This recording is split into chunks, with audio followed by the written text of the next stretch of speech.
ओम गणेशाय नमः। आज हम माघ मास के 22वें अध्याय का पाठ सुनेंगे, जो कि इस प्रकार है। उससे पहले यदि आपने मेरे चैनल को लाइक शेयर सब्सक्राइब नहीं किया है तो प्लीज कर दीजिए और बेल बटन को भी प्लीज प्रेस कर दीजिए ताकि आने वाला कोई भी नोटिफिकेशन मिस ना हो सके। बोलो गणेश भगवान की जय। विशिष्ट जी बोले, ऐसा कहकर भगवान जनार्दन अंतर ध्यान हो गए। तब से देवधूति नारायण जी के ध्यान में रम गए। वेद निधि बोले कि हे महर्षि, मैं कृत हुआ। गंगा जी में स्नान करने से पवित्र होने की भांति आज मैं भगवान विष्णु की इस कथा से पवित्र हुआ हूँ तथा बहुत प्रसन्न हूँ। कृपा करके उस स्तोत्र को कहिए जिसे करने से पाप से छूटे हुए ब्राह्मण से माधव भगवान से प्रसन्न होकर उनके दर्शन प्राप्त किए थे। हे विप्र, आपके महान से मेरा मनोरथ सिद्ध हुआ है। लोमेश ऋषि बोले, मैं तुमसे उस उत्तम स्तोत्र का रहस्य कहता हूँ जो मुझे करुण जी ने बतलाया था। हे ब्राह्मण, यह स्तोत्र सब पाठों को हरने वाला तथा आत्मज्ञान कराने में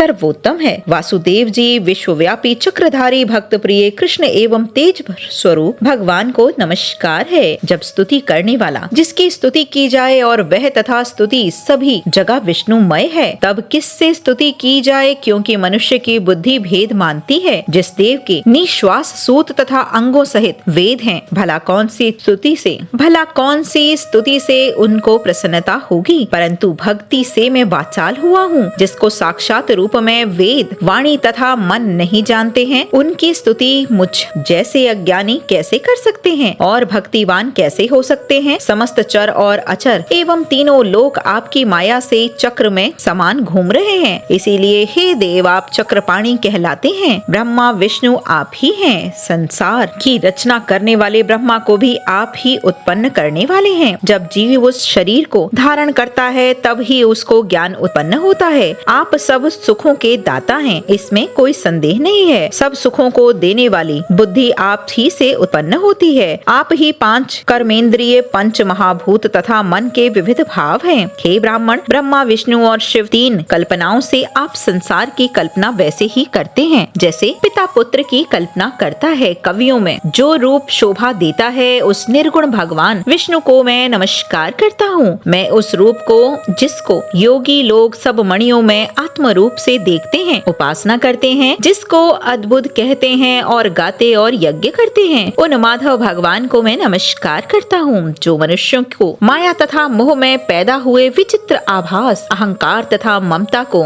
जानकर खो देते हैं, उन भगवान को मैं नमस्कार करता हूँ। संसार में मनुष्य के मोह रूपी वायु से सदा भड़काने वाली ज्वाला आपके चरणों की छाया पड़ने से नहीं जला पाती। जिसके स्मरण मात्र से मोह, अज्ञान, रोग तथा दुख कुछ भी पैदा नहीं होते, मैं उस अनंत रूप को नमस्कार करता हूँ। जिसके मिल जाने पर प्रजा किसी दूसरी वस्तु की इच्छा नहीं करती, जिसको जानकर अद्वैतवादी मनुष्य आत्मा को समान देखते हैं। यदि विष्णु शब्द का अर्थ और उसके विषय का ज्ञान एक ही होता है तो इस सत्य से हे माधव, मैं इस संसार की माया में ना फंसकर तेरे ही ध्यान में लीन रहूं।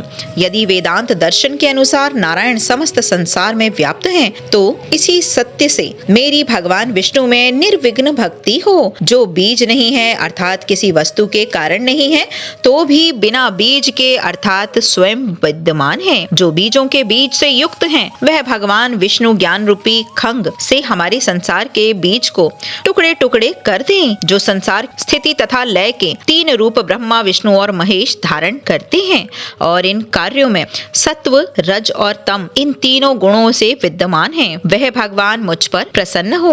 वह भगवान जो कि सब देवताओं की प्रार्थना करने पर 10,010 अवतार धारण करते हैं, मुझ पर प्रसन्न हो। ब्रह्मादि से स्तंभ पर्यंत प्राणियों के हृदय रूपी मंदिर में जो एक निर्मल देव वास करते हैं, वह भगवान मुझ पर प्रसन्न हो। सृष्टि से पहले जिस देव ने प्रथम देखा, जो एक से अनेक हुआ, जिसने सृष्टि करके देवताओं में प्रवेश किया, और वह भगवान मुझ पर प्रसन्न हो।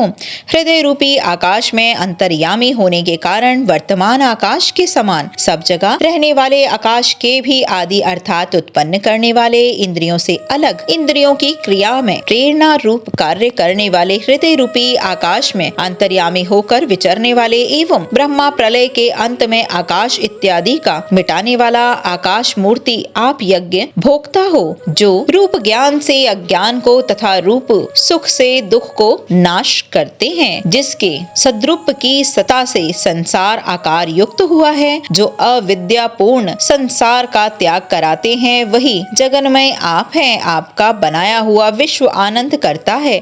आपसे त्यागे जाने पर अपवित्र हो जाते हैं। उसका साथ करने पर भी आप बिना साथ के बने रहते हैं। इसीलिए आप में कोई विकार नहीं है, जिसको चावार्क पंचभूत के योग से पैदा हुआ चैतन्य मानते हुए उपासना करते हैं और प्रौढ़ तर्क से आपको क्षणभंगुर बुद्धि कहते हैं। सांख्यवादी तुम्ही को प्रकृति से पर पुरुष मानकर ध्यान करते हैं। जन्म इत्यादि से रहित पूर्ण चैतन्य रूप सर्वदा आनंद लक्ष्य वाले आपको उपनिषद बड़े से बड़े ब्रह्मा रूप का चिंतन करते हैं। आकाश आदि पंच महाभूत देह मन बुद्धि इंद्रियां विद्या अविद्या सभी कुछ आप ही हैं। आपसे अलग कुछ भी नहीं है। आप ही सबको पैदा करने वाले हैं। अतएव आप ही मुझको अपनी शरण में लेते हैं। आप ही अग्नि रवि इंद्र मंत्र तथा क्रिया फल सभी कुछ है। शारीरिक कर्म के फल को देने वाला तथा दीक्षितों को क्रियाओं को पूर्ण करने वाले आप ही हैं। वैकुंठ में आपके सिवाय दूसरा कोई नहीं है। मैं आपकी शरण में हूँ। सब प्राणियों के हेतु आप ही हैं। सबके शरणदाता आप ही हैं। जिस प्रकार युवतियों की तरुण में और तरुण की युवतियों में प्रीति होती है, उसी प्रकार मेरी भी प्राप्ति आप में निरंतर रहे। हे हरि, मेरी भी प्रीति आप में निरंतर रहे। हे हरि, जो पापी और दुराचारी मनुष्य आपको प्रणाम करता है, उसकी ओर यमदूत उसी प्रकार नहीं देखते जैसे उल्लू सूर्य की ओर नहीं देखता। आदि दैविक आदि भौतिक और आध्यात्मिक तीनों प्रकार के दुख तथा पापों के समूह तभी तक मनुष्य को दुख देते हैं जब तक हे नाथ वह आपके चरण कमलों की सेवा नहीं करते। जिसको गुण जाति तथा शरीर के धर्म स्पर्श नहीं करते, जिसको गतियां स्पर्श नहीं करती, जिसको इंद्रियां वशीभूत नहीं कर सकती, जिसके मोह युक्त मुनि लोग साक्षात नहीं कर सकते, उस विशिष्ट भगवान हरि को मैं नमस्कार करता हूँ। जिसके ऐश्वर्य अर्थात ज्ञान रूपी सुंदर गुण हैं तथा जिन्होंने सुख स्वरूप मोक्ष रूपी लक्ष्मी का आलिंगन किया है, जो आत्मरूप सुख भोगने वाले हैं तथा ध्यान रूप जीवन दायी चूर्ण से जिन्होंने मृत्यु को वश में किया है, इस तरह के मुनियों से सेवित हरि भगवान को मैं नमस्कार करता हूँ। जिसका स्वभाव जन्मांति से अलग है, जिसको काम और द्वेष दुख नहीं देते, उन वासुदेव भगवान को मैं हृदय से प्रणाम करता हूँ। स्थूल कारण में तथा कारण के विलीन में और इसके कारण को मैं वर्जित करके उन मुनि सेवित भगवान हरि को मैं नमस्कार करता हूँ। जिसके ज्ञान की संगति से अविद्या का मल शुद्ध हो जाता है, जिसकी ज्ञान रूपी अग्नि में पड़कर संसार दाह को प्राप्त होता है, जिसके ज्ञान की तलवार संशय रूपी शत्रु का नाश करती है, उन विशद बोध वाले दुख नाश करने वाले भगवान को मैं प्रणाम करता हूँ।